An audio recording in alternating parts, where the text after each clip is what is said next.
Thank you so much for joining us. I will give you the floor. Thank you so much, and good morning, everyone. I am Sonara Carter-Barber, counselor with the Department of Rehabilitation, and I'm excited about being here today. Just give me one moment. I want to make sure my camera is on. Do you see me? Hi.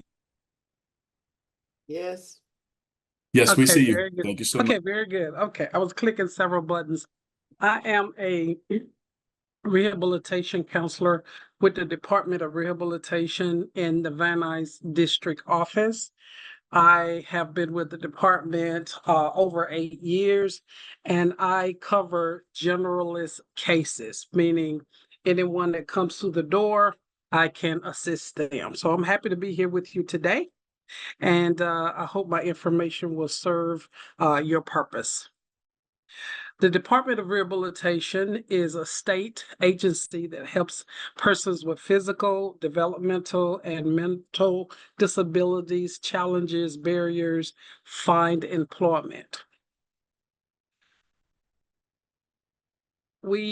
First of all, how many of you, just if you can just put this in the chat, is fine, have heard of the Department of Rehabilitation? How many of you have heard of us? I just kind of wanted an idea because my colleague and I shared, and okay, I see one person, hand raised. Maybe there were several of you. Okay, very good. Awesome. So who do we serve? Individuals who have a disability. They have barriers, obstacles, challenges that prevent them from becoming employed, such as their record. We serve a lot of individuals who are justice involved, probation, parole, educational level, drugs and alcohol, disadvantage backgrounds, employer biases, criminal records, homelessness, long-term welfare dependence, individuals who just lack marketable skills. We want those individuals to apply for services with the Department of Rehabilitation. The most important thing that we like for individuals to have, and that is a desire to work. We want them to have a desire to work, and we will understand when they come in the door and share their information that their barrier has prevented them from finding meaningful work.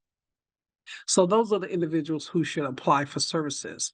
So we fill out, the process starts with an individual filling out an application for services.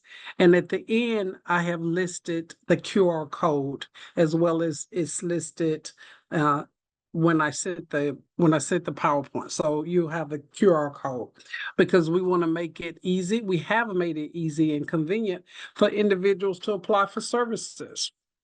So to become a consumer, they have to fill out an application. They can do this online, in person, and we make sure that they have a signed plan. So in other words, for them to be eligible, we assess what they say their disability is. We assess their current employment status and their goals. And we look for significant disability. We look for how their disability affects them from being able to work and to find meaningful employment. Many individuals come to us and they're just exhausted with trying to find work on their own. We serve those individuals as well. So we look at their needs, and the counselor who conducted the intake will discuss with them their needs and from the information that they gave us and the next steps. That's what we do. We have offices located in the Van Nuys District Office, Lancaster, Glendale, Pasadena, and Santa Clarita. I mentioned the QR code. So what happens is, regardless of where the person lives, when they put the zip code in, from filling out the application, it will route that application to where they live. So some of the information that's on the application is their name, information, date of birth, source of income, whether they're on SSI, SSDI, their educational history, just basic things that you would see on an application. Those are the things that we have on the form. We have, and a lot of people love this, we have streamlined the application process. It used to be 7 or 8 pages, and now it's 2 pages, and people love that. So that's a added bonus Thank you, because Jesus. because a lot of people were, you see 7 or 8 pages and you're like, no, that's okay. We don't want to do this. But what we did to take the place of, those pages, we asked that information during the process. That this doesn't take away the fact that in some instances we might ask a person for to give us medical records. We might need more information so that we can make that assessment. So I really want to take a minute to talk about that because we're no longer a medical model, but in some instances, we have to have more information to determine that that person is in fact eligible for DOR services. So I just want to make sure that's clear. And we use this information to conduct the interview and to make them determine whether or not they're eligible for services. So again, some of the areas that we look at are physical, mental disability, whether a person has used drugs, the person may have autism. These are the things that we look for individuals who want to qualify for services. They might have arthritis, they may have had surgery, they may have brain injury, etc. Many, many things. Their disability must make it difficult for them to get and or keep a job. Okay. Um, And also, sometimes we have this area, we have individuals who come to us who may be already working and they need services to help them to keep the job. I've opened many cases with individuals who, need tools, but also they just need the support of the agency. And so we help them with their needs as well. Again, the bottom line is they must have a desire to work and to be motivated. Very, very important. Sometimes the applicants are comfortable sharing information. I remember having a gentleman who's referred from an agency, and he had a drug and alcohol background. And I thought I made it clear in the beginning that I was there to assess him so that we can offer services.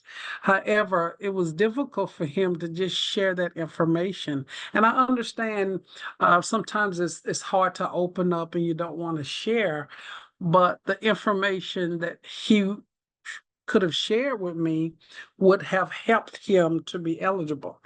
He decided not to, and we didn't move forward with opening a case. Some applicants bring people with them when they come in person as a support. That's fine. We like that. We just get a consent form and we can talk to them as well. One of the things that I try to do, and it's very, very important when we hear the information and we have the applicants to talk to us about the information, especially if it's a abusive situation or just something that was unfortunate that traumatized him. We try to take a lot of the information from what they've written so that they don't have to share the story and get into all of the details. So very important because we don't want to open a person up to sharing all of those things that took place with them just to get this information for the application and then re-traumatize them. That's very, very important. I want to point that out. We can't force them to share the information, but we need information to be able to make them eligible, to be able to determine if they are eligible. And our services are totally voluntary. What we have now is um, activities where we expedite enrollment. Our regulations say that we have 60 days to make them eligible, and we have 90 days to write their plan. But certainly we don't want to take that long because we want to keep them engaged. And we understand that a lot of times their situations, they need a job right away. They need to get in school right away. And of course, planning ahead is important. But what I'm trying to say here is that we have expedite enrollment. So we try not to take away that 60-day enrollment. Many times we make them eligible the same day, and then we can move to the next level and have them to start submitting information for the plan because we want to get them in services as soon as possible. So we have to have a signed plan, individual plan. And what that is, that's a map for their future. That's a map that tells us what they want to do and how they're going to get there. And it's services that's specifically designed to match their job goals. Okay. It's an agreement between us and them. And we discuss all of the options so that they can make informed decisions. Very, very important. What I do in the beginning, and it's crucial, is during that intake process, I get an idea of what they want to do, and then I give them information so that they can plan for the next meetings, for the plan meeting. I give them information to research. Okay, you want to be a culinary chef, so you need to do the following: find out what school you want to attend. Make sure that you meet the requirements. You may need to talk to admissions counselor, find out the fees, and get all of the required information so that they can come back and be ready for the plan meeting. And the goal is to push the case along rapidly because we understand that they have needs and they want to get their work, and we want them to be in plan. We encourage ongoing participation. Very, very important. I can't tell you how many cases we close because individuals don't stay in touch. They move and they don't give us that information. And our case is a timeline. We don't like to close the cases, but when we can't find them or they're not in touch with us, we're forced to close those cases. I've listed here an idea of some of the goals that individuals have. In some instances, individuals will say to me, well, what do you have? We want them to choose their goal. We want them to choose what works for their personality and what they're good at. We write plans for teachers, doctors, truck drivers. Truck drivers are big, very popular. Cosmetologists, estheticians, solar panel, you name it. Whatever a person wants to do, we have them to research the information, we give them the guidelines, and again, we encourage them to find goals that are closely aligned to their personality and just things that they enjoy. We support tuition for consumers who want training. Training is a big, very popular with us. I would say probably half of my caseload individuals want training versus just a job. Most of them want to be retrained to do something different, especially if they have a physical impairment. Consumers must apply for financial aid. Our funds are in the same family as financial aid. It's the same pot of money. So we're required to tell them, go apply for financial aid, share with us the financial aid information, and whatever is left from their financial aid, DOR will cover. In some instances, individuals don't qualify for financial aid, or they may have used their financial aid up. We understand and we work with individuals with those situations. Private training. We, DOR, will only pay the public school, the CSU rate when it comes to private training. For an example, an individual who wants to attend a community college, if they apply for public school training, they can get the full tuition with the Cal Promise grant, so on and so forth. Right now, what we're doing because of the state budget, and we don't have as much money as we have in the past, we encourage individuals to try to find public school, and we encourage them to look and do a thorough search of that, because it's in many instances right now it's harder for them to get approval for private training. In other words, we have to see that they have been denied access to public schools before we will pay for private training. So we always encourage community colleges, public schools. Be sure to make your notes so that I can answer questions about anything that I may not have covered. And I'll be sure to cover these things at the end. We ask for consumers to notify us of any changes, the address, the financial situation, because again, we want to be in touch. We require for them to report their progress regularly. And I always share with them, we're using public dollars. We're required to share information about your process because our files get audited. That's really, really important that they fully participate in the vocational training and their classes, employment, what have you, and keep us posted.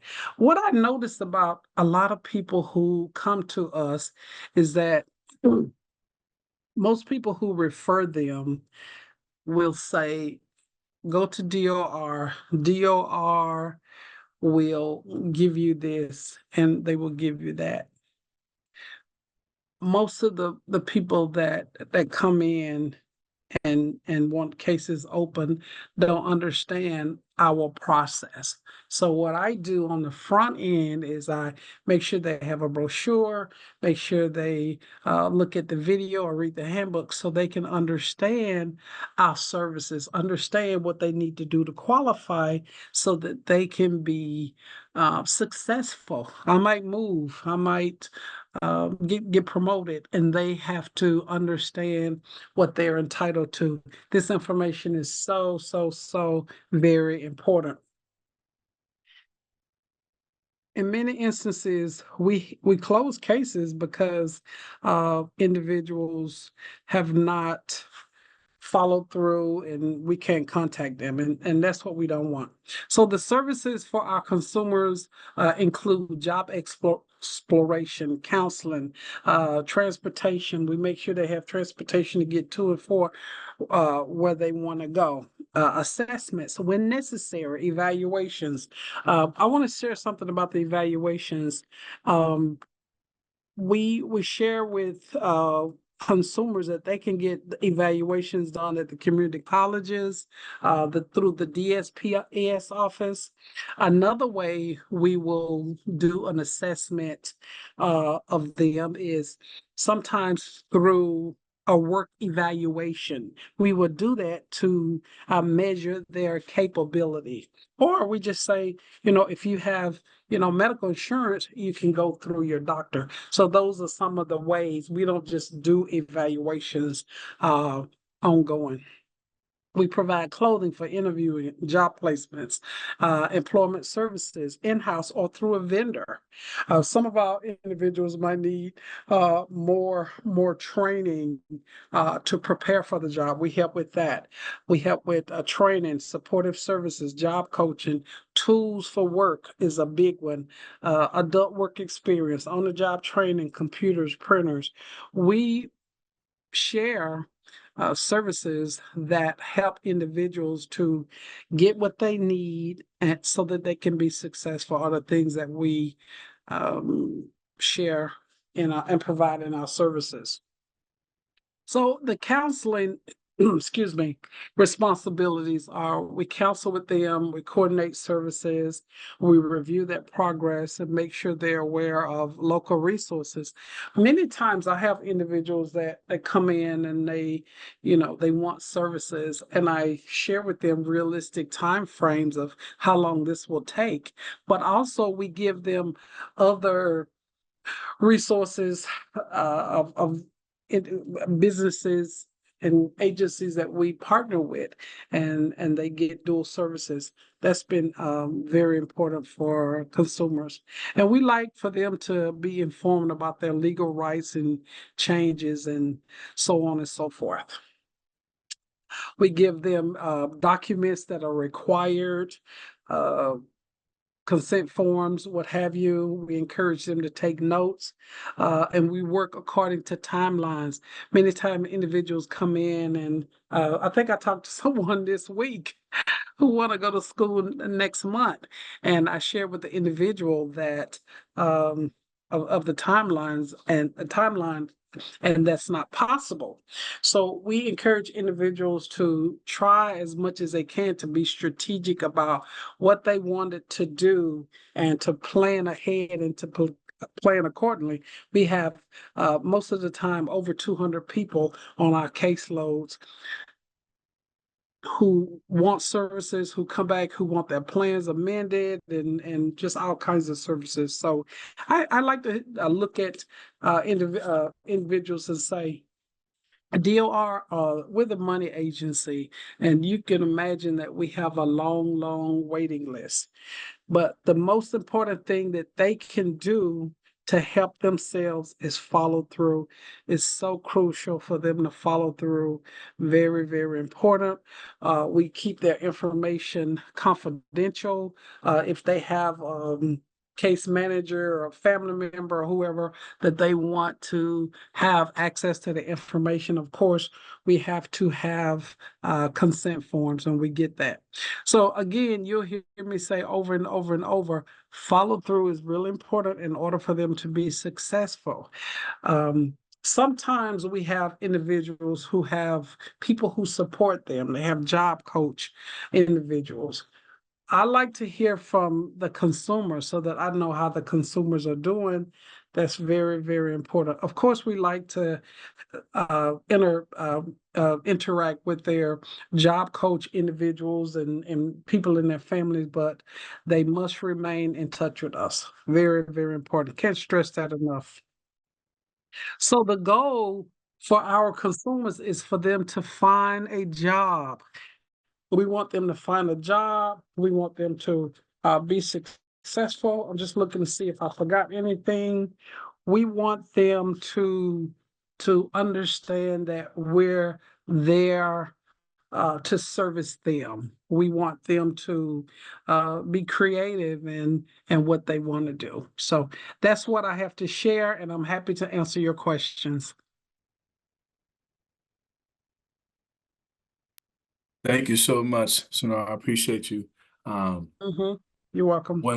One thing that we will do is open the mic up for questions. We do have a series of questions that came in. The first one that we wanted that I would like to ask, just because of timeline, and want to stay chronologically saying, during the time where you had excess pages for the application, outside of people not wanting to fill out so many pages, what did you guys identify that was happening to cause you to pivot from a lengthier application down to 2 pages, outside of just people not wanting to fill it out? We found that we were losing individuals who needed our services. I mean, the obvious, and we want people. We exist to serve individuals, so it was a no-brainer, and everybody's happy now. Okay. How does that tie into, obviously when we talk about a Department of Rehabilitation, most people will look at that title and associate it with government funded, or at least government, how do I say this, accredited. Do you guys directly deal with the government for your funding, or do you have a person or a handler of the funding that gets distributed, so then they have to spill it out to everyone else? We are the government. We're the Okay. Department of Rehabilitation. We Right. get 78.2% from the federal government, and we get Mhm. 23.2 from the state. So we are the government. We Got it. pay for the services. We pay for those clothing. We pay for their Mhm. tuition. We pay for those computers that we need. We are the government, and we have Gotcha. in-house financial department when we authorize for them to go to truck school, and then we send the organization, the business, and we send them authorization, and then they Mhm. send us an invoice, and we pay for it. So we have the funds. Gotcha. Go ahead, Mhm. Nadina. Can I see Open your your mic up, face? please. Yeah, that's right here. I'm I right here. like people. Wait a minute. Oh, hi. Hi, that's Hi. me. Hi. Hi. Yes, Sonara, I wanted to know, do you service a lot of people that are living with sickle cell? Absolutely. Yeah, Absolutely. We okay. do. Mhm. One of the things that I like to do is um it's really important is we have to find out their limitations.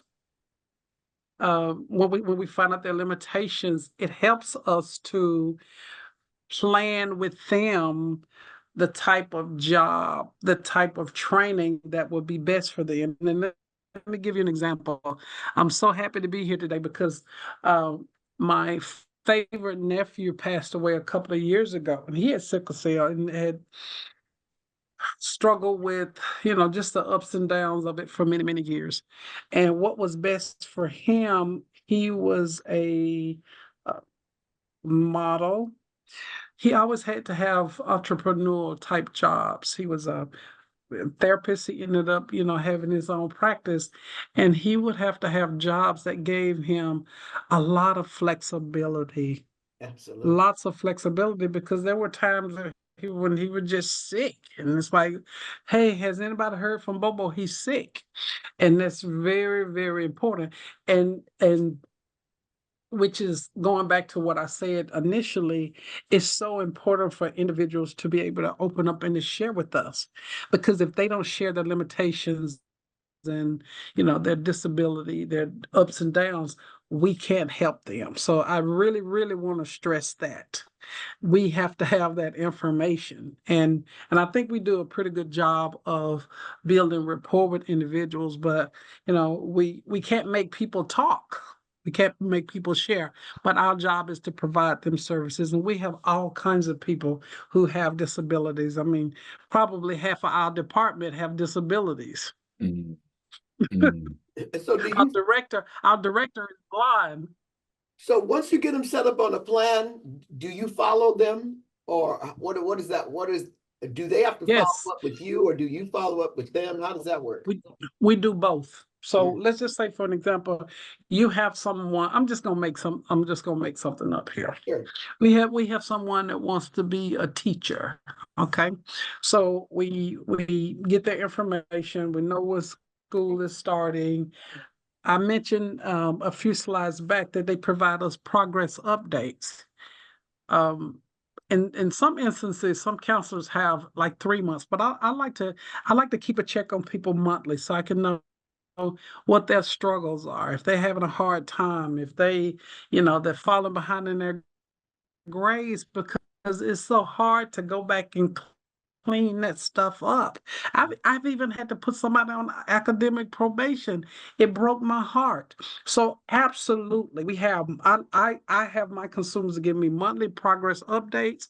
Right. We do annual reviews. If we need to talk on the phone, I need to know so that I can know how to intervene. It might be that we need to put some short-term support, more services in place for them. So that's absolutely critical. Yes, ma'am.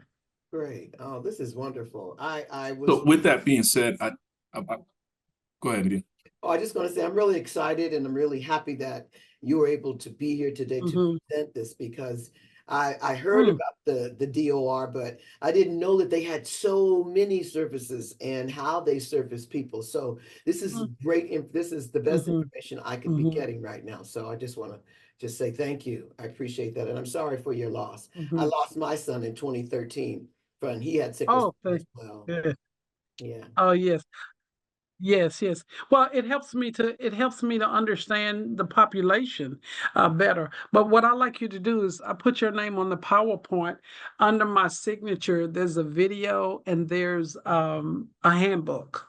And that'll give Oh, you even more information about our services and what we do more specifically. Okay. okay. So check that Fantastic. out. Yes, I Uh, will. Thank you. Thank you. I, All right. so, Very so I good. had two Yes, sir. things. Two Yes, things. ma'am. First thing, I just wanted to just kind of make the statement that I feel like it is a general misconception around government entities for the general public and understanding Mm. timeframes at which people get granted things opposed to what's really available for them.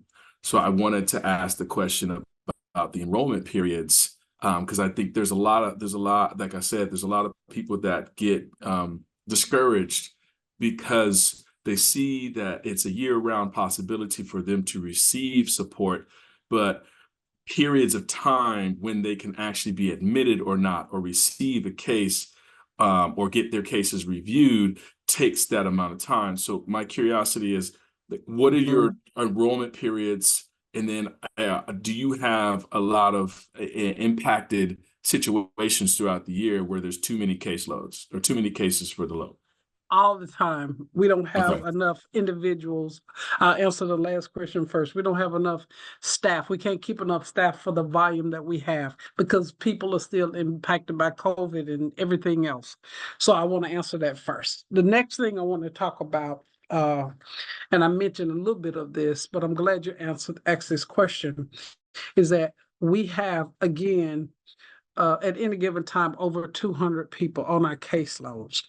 So that's the reason that we give them information about the AJCC. And I share with individuals, you're trying to go to school? Okay, you're trying to be a truck driver. Okay, well, I won't be able to get to, today is August the 10th. I won't be able to probably get to writing your plan until maybe October. So here's what you can do.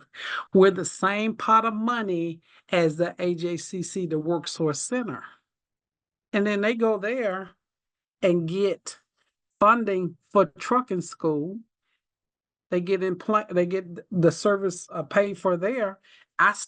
We still carry uh, along those same dates of what they need, and whatever else the AJCC don't pay for, we pick it up. We have to partner with other organizations because we pay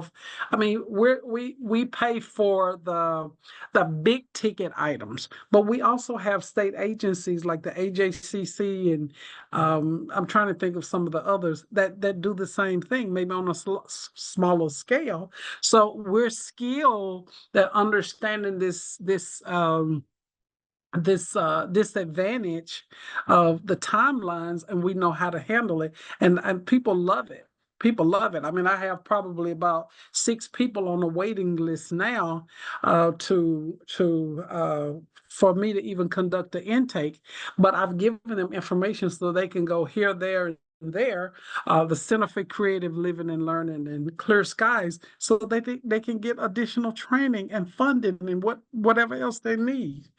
In fact, we created a resource binder. I was just gonna say I would love for you to come to our office, but I think you're out of town somewhere. We created a resource binder just for this purpose so that we can give individuals information that they need and resources. Absolutely. Yes, sir. Yeah, you mentioned this. If you can see up top, you see the bank that Golden Gate Bridge. That's that's Yes, pretty much where okay, we're at. that's why I had to You know, remember that. so interesting. It's interesting that you mentioned, and I think Nadina touched on it as well. It's really important for you to be on here.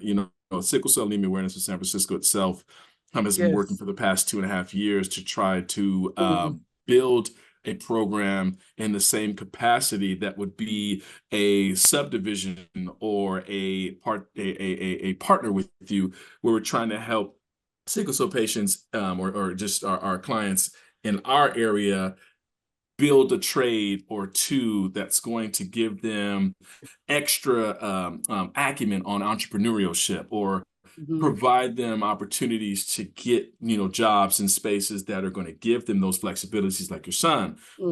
So that prompts me to ask the question, since you guys are directly the government in a sense, how does that, and maybe this is a different department, but how does that work with you guys distributing money? Do you even do that with other organizations that are possibly different expertise because your caseloads are too much? So, for example, you have a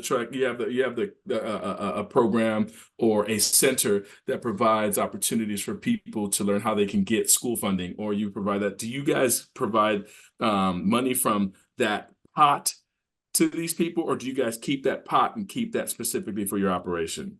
I'm gonna try to repeat what you say so I can make sure I understand you. Yeah. I think you're asking me if we subcontract. Is that what you're saying? Yes. Yes. Okay.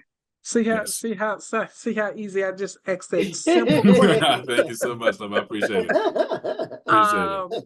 What we do in that sense is we have let's see, we have I have it right here. We have we have OJT, on the job training. We have organizations that provide on the job training, and we have adult work experience opportunities. Let me talk first about the OJT experiences. I always share, and we put this in our plans for individuals to, if you want to work at IBM or Disney or wherever you want to work. Sometimes when our consumers finish training, it's so hard for them to find a job. So we have to be creative. And if they have places that they want to work, I encourage them to let those places know that, I would love to do training. DOR is willing to hire me. DOR is willing to let you train me and pay for the training. And that's a backdoor approach to them getting hired. So we do things like that. I know earlier, I think it was last year, there were opportunities from our administrative office where they were looking for individuals to be vendors to provide services. I know that there were several times a year, at least twice, I remember, they're always looking for vendors. Cool. But you're welcome to contact our headquarters and look for those opportunities. But they provide, specific services for individuals, as opposed to as opposed to doing what we do, because we have regulations and policies, and we have to write plans, and those organizations just want to be funded to authorize to give the services to the consumers. I think I've answered that. So we obviously wouldn't, we would just be an option that you guys possibly enlist us to be, rather than, hey, we notice that you are a program that fits within some of our mold. Maybe we can unload 2 or 3 cases to you, and we will fund you to help these folks. That's not kind of what you would do. I'm trying to follow you, and I think I'm interpreting your question backwards. But let's just say if your organization wanted to provide adult work experiences, we could pay for it. If you wanted to train individuals to do a certain job, some of our individuals have been out of the workplace for years, and we want them to get the experience. So you might be that agency that do that. Sure. Okay. Cool. So you could sign up to be one of those organizations that provide adult work experience. Nice. Nadina? Okay. Yeah, that's Okay. good. That's very good because yeah, we're really trying to focus on getting the clients reconnected with whatever their Mhm. passion or whatever their careers were or whatever education that they were trying to pursue. We're trying to get them back on track so that they can do that. We've got a program that we put together. So yeah, that sounds really great. But I have a question. My question was, do you have any numbers? What's your But before success you move rate? on, ma'am, I'm sorry, go ahead. Miss Brox, Mhm. before you move on, I want to ask you, are y'all tied into DOR in San Francisco? Are all of you in San Francisco? No, me and my son, Sickle cell anemia awareness in San Francisco is yes. Okay. The So, organization is yes. but not okay. everybody on here is in San Francisco. Okay. All right. Okay. I just wanted to ask that question. Okay, go Sure, ahead, ma'am. I'm no sorry. problem. I just wanted to know, since you have such a high case, a high cases of, or a high volume of cases, what is your success rate in dealing with all these people? What are your numbers looking like? How many people have you serviced whereby, you know, they're gainfully employed and they're moving forward and life is grand? It varies. We have people that come here through drug and alcohol programs, and then they leave after 6 months. They go back to their spouses, and they come here to run away from people. We have people who uh, we have on interrupted status because they have a medical issue. I mean, it's such a, a variety of situations. Our numbers, I would say, I'm just speaking from mine. I would say my numbers are low in terms of successes because of a lot of times because of follow through and because of they need additional services, they need additional support to be supportive. We try to close at least 3 to 4 successes per month. Now, those going to school is much longer than that because after they go to school for 4 years, then they're gonna look for a job. I mean, I'm writing a plan right now for a individual who wants to be a civil rights attorney. So that's at least 6 or 7 years. She's gonna go to school for 3 years. Let's just say 4 years, and who knows, what's gonna happen in between if she has to do some intern hours and then. So I would say for the direct placement, we try to at least hit 3 or 4 a month, and that's not always meeting the target. Can I, is this the rehabilitation? Hi. Hi, I'm Rochelle. I apologize for being late, but my chest is kind of hurting this morning. So Oh, bless you. here. Bless you, Rochelle. Is this the rehabilitation in San Francisco? Is this the DOR? I'm in Van Nuys, but we're all the same agency. Oh, okay. But again, let me say something. Let me say something. When you refer someone through the QR code and they apply online, again, when they put their zip code in, it will route them to that office. Okay. Okay. So I want to make sure you heard that. My question is, I know you mentioned that you work with outside resources. Is that Ma'am. correct? Yes, ma'am, we have to.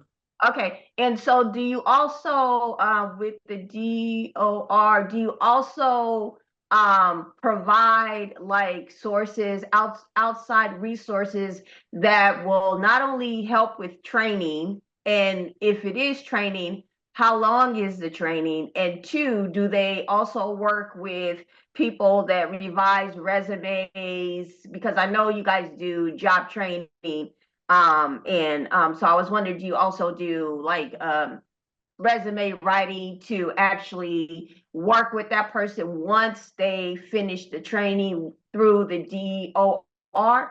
Yes. We have in-house business specialists who work with our consumers. Okay. Some consumers are more high functioning and they just want to do it on their own. And so we have partnered with the AJCC, American Job Center California / Worksource Center. They're government. They're just like we are. They're government, and they register with them, and they get resume writing, and they get information about going to job fairs. We have so many different connections. I have a probation probation officer supervisor who left his post, and now he's in health services, and he sends apprenticeship programs. He sends all kinds of resources. So we have a ton of resources for our individuals that we provide them with. The missing piece is for them to always stay connected and follow through. Yeah. We have individuals who get services from us, get services from them. I might refer them to a business specialist, and they might need more hands-on. So they might be working with the in-house person and the AJCC person. So absolutely, ma'am. I just want to say, someone who has worked with the DOR in Richmond, I think, I think it's very, very beneficial when you can find a counselor. And I just was very, very, very fortunate that really, really respected someone that had sickle cell and knew the dynamics. Like, I can't do a 40-hour. You know what I'm saying? I would have to find a job that is very flexible where, it's part-time, paid full-time, and, to support me. I remember when I went through the training, it was brutal. I called my counselor, I said, this is brutal, and I quit. And, every time I raise my hand, the instructor, she always ignores me and da-da-da. And he was like, you know your stuff already. This is really you just doing a refresher course. It's just to refresh you so you can move forward in the process. And that's why she already know what you're talking about, and she know your skill level. So don't take it personal. Like, but this, I'm taking one for the team, and I was a real trooper. But I just want to say it's very, very, very beneficial if more people of the sickle cell community could get tapped into the DOR, whether it's out there where you are, Richmond, San Francisco, they will do their due diligence to really, really work with you to find whatever you choose to do. Like they create a plan, and you have two plans. You either have a choice to go back to school or to find work. I chose to go to work. Like, I'm tired of the books. I don't have that kind of discipline like I once had. And so I chose to go back to work, and they found me a really cool job that I love, that is really flexible in spite of my condition. And he was just like, he was my real cheerleader. I mean, it's really important to get tapped into the DOR because it's a lot of benefits. It's a lot of resources. They will supply you with every single thing that you need. And they supplied me with a custom-made computer that fits my type of learning, and so I would highly recommend it. Very good. I'm glad you said that, Ms. Richards. And in addition to that, I wanna say this again and again, because of my understanding of my nephew and his needs. And I mean, I understand some of the limitations for individuals with sickle cell, but it's really important, the work experience that I mentioned a few minutes ago, that we send people through that program so that we can better understand and measure their capabilities. Again, Bobo would be down for 2 or 3 weeks. And that has to be understood. So I'm happy that you had that experience, and I'm sure you're serving others. So thanks for being here today. Sure, absolutely. Yeah, it's very beneficial. It's a win-win. If you stay with it, because it's gonna get frustrating, and you definitely have to have a counselor, because that's the starting point. You're definitely gonna have to have a counselor that's gonna advocate for you from the beginning through the middle through the end, and branch out and connect with those subcontractors that's going to provide, just say if you need clothing, or if you need resume writing, or you need interviewing, interviewing skills, to subcontract with contractors like that. And it's a win-win if you stick with it. And if you have a counselor that's really about advocating for you to see you wanting to grow and prosper and better yourself, and not just like let sickle cell be everything on your whole table. Yeah. So let me ask you, Rochelle, why was it so brutal? What was brutal about the training? I guess because it's like every time I had a question, in regards to what I needed to learn, it was the timing, I think it lasted for 6 months. And I went through different skills of training. And, I just felt like she ignored me, because it's like, when I would raise my hand, or I would ask, when I would give an answer, she would like, oh yeah, somebody else, you know what I'm saying? So I kind of took it personal until one day I got in touch with my counselor, and, I told him, I was like, I'm about to quit, and he was like, no, he was like, tell me what's going on. He was very with me every step of the way. I was like, I raised my hand and I got the answer, and she just ignores me and this and that. And I've been noticing, like, every time this has been going on, ever since I've been going through this training. And he just simply told me, he was like, because you want to know why? You already know it. You already know everything that she's going over, because you have some education under your belt. You have some degrees under your belt. So, she wants to basically focus on the people that are learning, that are walking through this. For you, it's you just had difficulty with the instructor, basically. Connect so you can get your resume, so you can do your interviews, and so you can get assistance in finding a job that's going to be compatible and workable for you. He was like, so don't take it personal. I was like, yeah, okay, but I'm taking one for the team, and I'm just letting you know. I'm not gonna quit, but I just the best. All right. You just had issues with the instructor, so it's understandable. No worries. I've been on my job for 4 years. Good show. I got another question for you right quick, Sanara. Do they have mock interviews for people that, have never been in an interview? Do you guys do that? Do you have counselors that sit down with them and take them through what an interview is like? Yes, we do have that. But let me, if Antoine, do I have 30 seconds to go back to Ms. Richards, and then I answer Ms. Brock's? We'll just carry this through, because the flow is we'll just stick with the flow. Okay. Ms. Richard, I didn't mean to put an S on the end of your name. One of the things that we really push is for our consumers to, especially when they're going to college, sign up with the DSPS, the Disabled Student Program Services offices, so that they can so that they can have those accommodations in place. If they need more test taken, if they need more time, if they need whatever, that's really, really important. I was a high school principal in Long Beach, and I was just stunned at how many of my students had disabilities but had never been diagnosed. Yeah. And then coming over to the Department of Rehabilitation, I was even more surprised at individuals who just hadn't had an assessment or had anything. You'd be surprised of the individuals who have disabilities and haven't been assessed.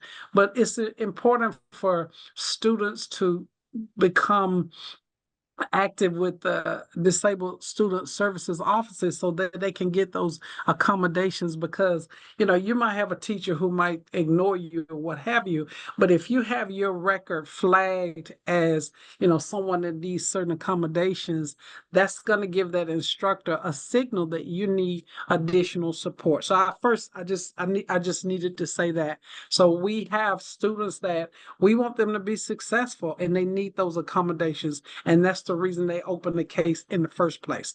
Now, Ms. Brox, I'll go to you. Okay, yeah. My question was just, do they do mock interviews with these people?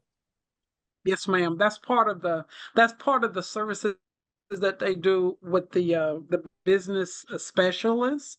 They do mock interviews. They send them to job fairs. They have meetings with them, and I like for my consumers to double up. I like for my consumers to meet with the in-house business specialists and people from the AJCC, because they need more. They need a lot. Yes, ma'am. Absolutely. That's definitely a part of it. Right. Absolutely. Okay. So I do have a question. I think I'm going to try to reword the question, but it's from Karen Shea. I think we can just kind of ask, is this, you mentioned about having specified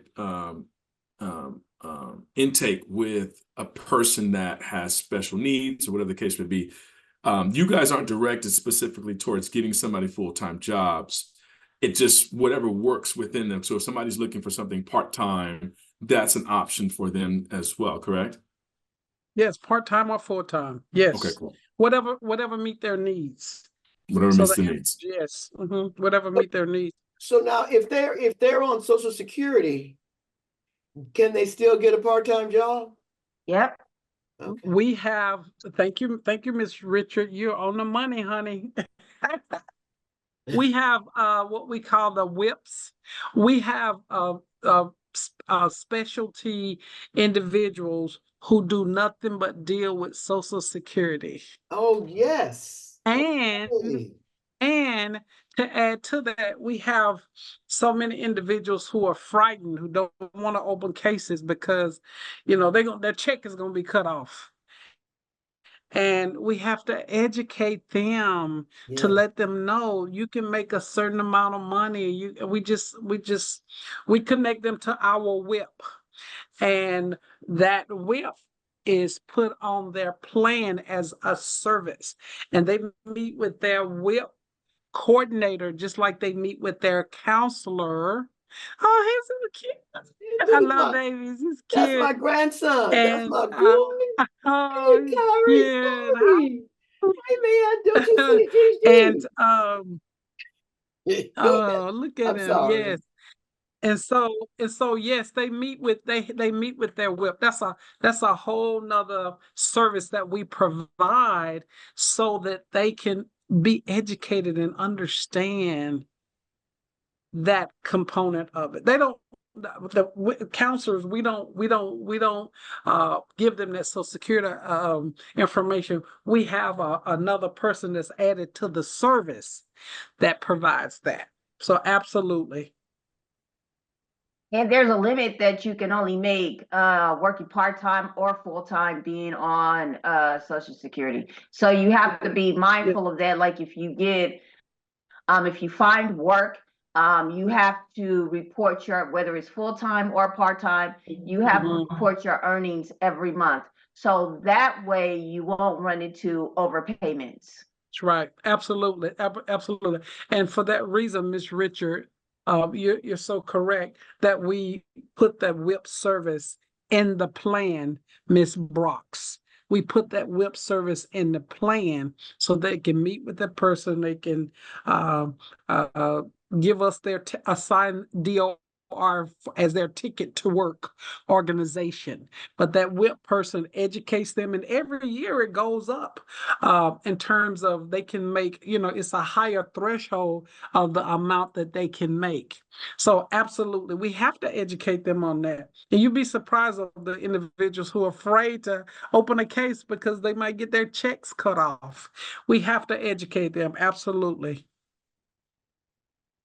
And and while you, like, once you get plugged in, they also provide like a stipend for you. Like if you have to travel to your trainings, if you have to travel to work, they provide stipends for you to get there as transportation funding. Absolutely. Yeah. Yes, ma'am. So Absolutely. it's a win-win. People just got a win-win.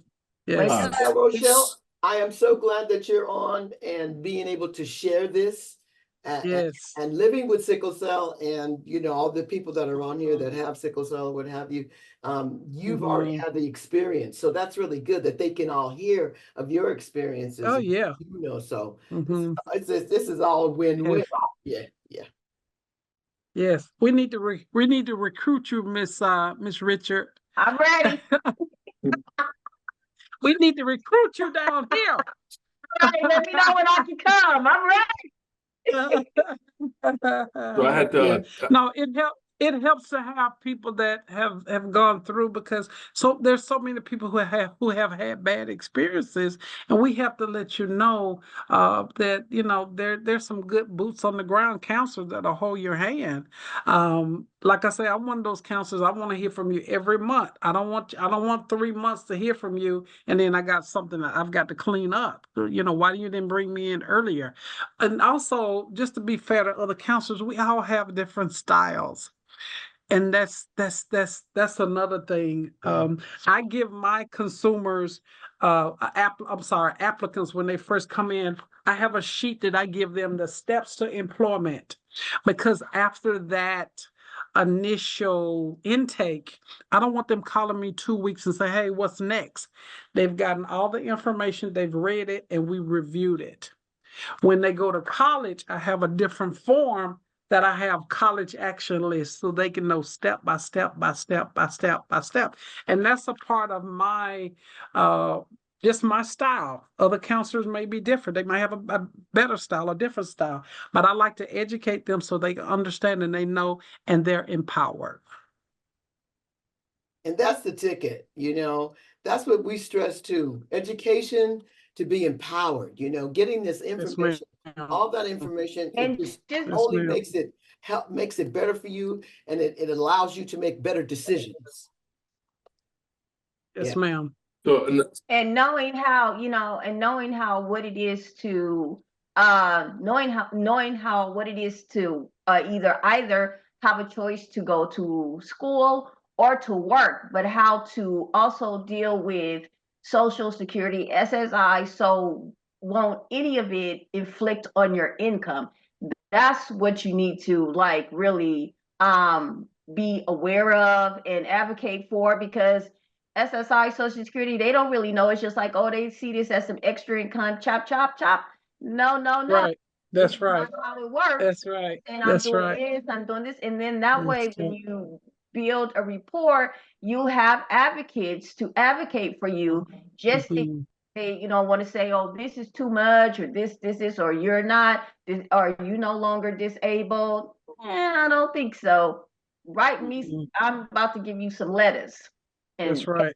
This, to me, in my opinion, being at it for such a long time, it's a win-win. It's definitely a win-win. You cannot go wrong unless you just don't want to do it. Right. Absolutely. And thank you for sharing that, Miss Richard. Another thing I want to, I didn't share, and this is real important for you to know.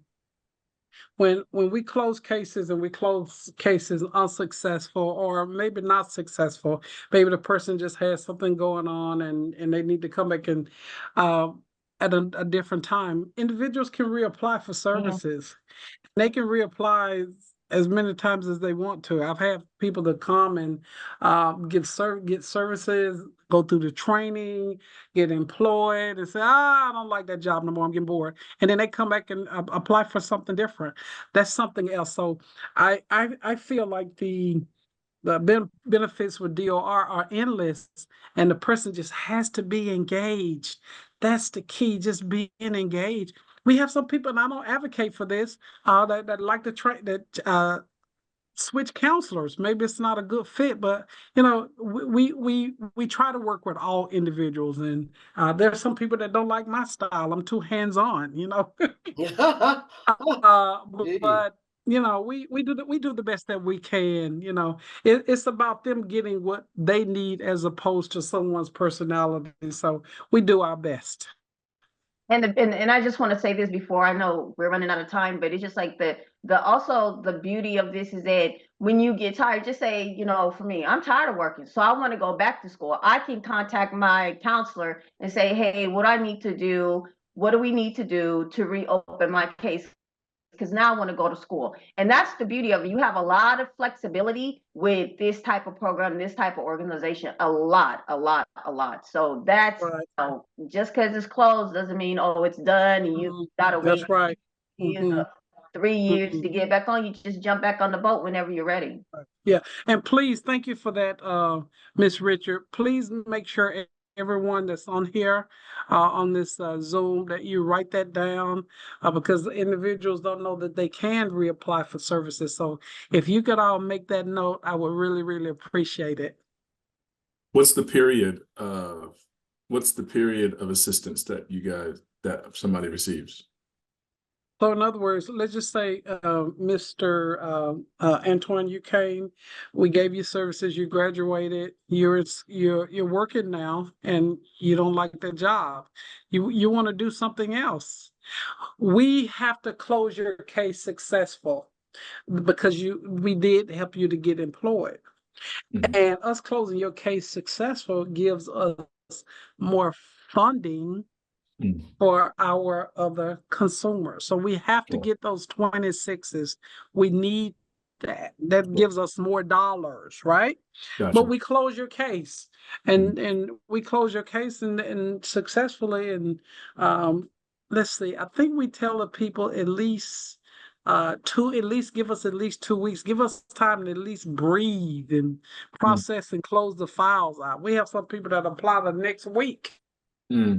Gotcha. We don't necessarily put a limit on that because we understand that people have needs and their lives are complicated. And we also have to keep in mind that there's also that person at the dinner table that's missing, that died during the pandemic. We have to, all kinds of situations. I mean, individuals have complicated lives, and we understand that. How does that affect, how does that translate to people that are looking to get help enrolling in school? Is it semester? Is it full year? So for example, you said schooling assistance as well. If somebody wants to go to CSUs, so forth like that. When that person gets admitted into that, you guys help with financing. Is that closed case after the semester's done, or once that person gets enrolled in the school? No, they have to finish the goal. The goal is to get a bachelor's degree in engineering. The goal is to get an MSW from CSUN, for California State University, Northridge. So we help them get the bachelor's degree, the master's degree. Understood. And then, but again, remember in my PowerPoint, the goal is to find a job. Now they finished the MSW. Now they come back to us. They're not just going to school and submitting their grades. They come back to us. And now we refer them to a business specialist so we can help them find a job as a social worker. Gotcha. So essentially, if I'm let's say I'm 21 and I'm a junior in school, and I'm realizing that funding for me right now, I'm going to need help from DOR. And I need those last 2 years to complete this bachelor. You guys stick with me through the end of that, and then when I get a job, so that would be like 2-3 years, or is it just? No, sir. We help you from the beginning. We help you from the beginning. We help you from when you were well, actually, we have a high school program. That's a whole nother I see. presentation. But Okay, we help you from when you first start with us. And you first started, you may have started at the community college, and then you transferred to CSUN, and then you yeah, graduated. After you graduated, you got to find a job, right? You were just going to school. Now you need to find a job. So sure. now we work with you. We refer you to the business specialist in the AJCC on finding a job. That civil rights attorney that I mentioned that I'm writing a plan for, she's going Yeah, to be with us at least 7 years. gotcha. At Okay. least Okay. 7 years, because we factor in all of that. We don't just close the case after you finish your training. Our goal is to help you find a job. You might Sure. just need training to find the job. Yeah. Okay. That makes sense. Okay. Last thing I wanted to ask for, just for sickle cell purposes, do you guys, Nadina asked a question about whether you work with the sickle cell community. Do you guys have any data that assigns that you guys have that tells you what types of people that you're working with? For example, if we're talking with, folks with, hearing disabilities, or do you guys have data that tells you how many people that have gone through your program that have the sickle cell disease? You know what? I can find out because we have a specialist that works with those statistics. And I can ask her, would you like me to get that follow up with you? You didn't open your mic. Okay. Yeah, I'll ask I'd Tiff. love to get that information. You have my email, right? You sent us the PowerPoint at crisis. Yes, Because that would be yes, ma'am. interesting to know. I would like to know Okay, that yeah. answer. See, that's what I was Okay. trying to Yeah, get at when I asked you, like, yeah. how many people are you, what's your success rate? Yeah, like? because because I'm Okay. thinking like once we know that information, that would also, I guess for a better word, entice or make it interesting to let other people Right. know with sickle cell, like this is the ratio, what I'm Okay. saying, people that they work with sickle cell, to kind of engage them into like, okay, you might, you should look into this because they have worked with people with sickle cell before. They know, Okay. they know Mhm. about sickle cell, you know what I'm saying? And they know how it works, so to speak. Okay. You You know know that what? that data is, data I is will ask always, our specialist. Yeah, I'll ask data our is good. specialist and my manager. Data is always good. So I'm certain your Data is always statistics, good. they've got Yeah. numbers about, Right. people that, Yeah. like he said, that hearing disabilities or other disabilities, just what is the percentage? And then, those numbers would be very helpful. Okay. And yeah, we could use that. You just want you just want the percentage of individuals that we have worked with who have sickle cell, correct? In our district, correct? In our district? Yeah. Okay, Yeah. in our district. Unless you can get them for others. I mean, I don't know. I guess like Okay. I don't know if you can get it for the Bay Area, but whatever it is that you can compile in the way of those numbers, and down there, that's fine. I'm working with I'm working with the manager in the Bay Area on another project. I'll make a note and I will ask him as well. Okay. Are Sickle you cell. located, Ms. Barbara? I'm in Van Nuys, Los Angeles County. Oh. But here's a comment I want to make about this. We do have people who request, because of their medical situations, for their cases to be closed. And the reason that I keep mentioning adult work experience to measure their capability is that I'm thinking about when my nephew was sick. He wouldn't have wanted to go through a DOR program. He may have come in through the door, but because he's sick so often and maybe he didn't share that with his counselor, then his case was closed. His case may have been closed. We have those individuals who just can't, I want to put my case on interrupted status, or they choose not to give us that information. You have those individuals. Yeah, I would say, my son was one of them. Go ahead. Yeah, I would say we have about at least 15 that just, I'll come back, or sometimes they'll just, they won't even share, they come back at a different time. So we have to factor in those individuals and those numbers as well. And I'm glad my nephew was able to find his niche, his own business modeling, and as a therapist, listening to others. That was perfect for him, because when he was sick, he had to cancel appointments. It has to be very, very customized to fit his medical situation and limitations. So absolutely. And I'll be sure to follow up on that. Okay. Edina, Yes.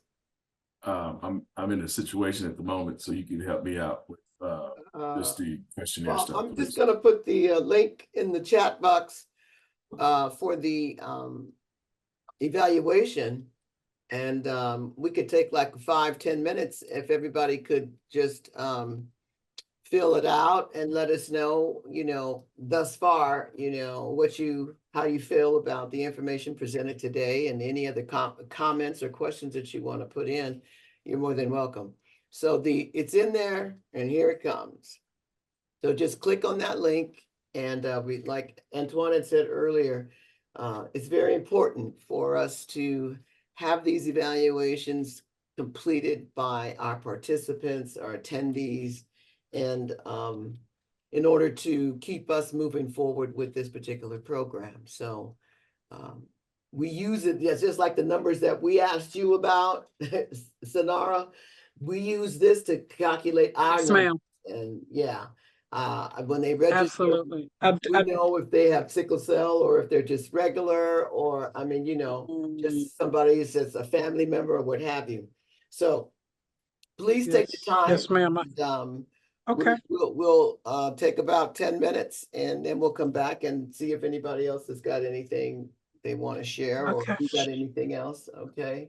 So you guys see the link in there, right, everybody? Okay, I see Rochelle. She looked like she's reading. I'm filling out the evaluation. That's why I said you look like you reading. So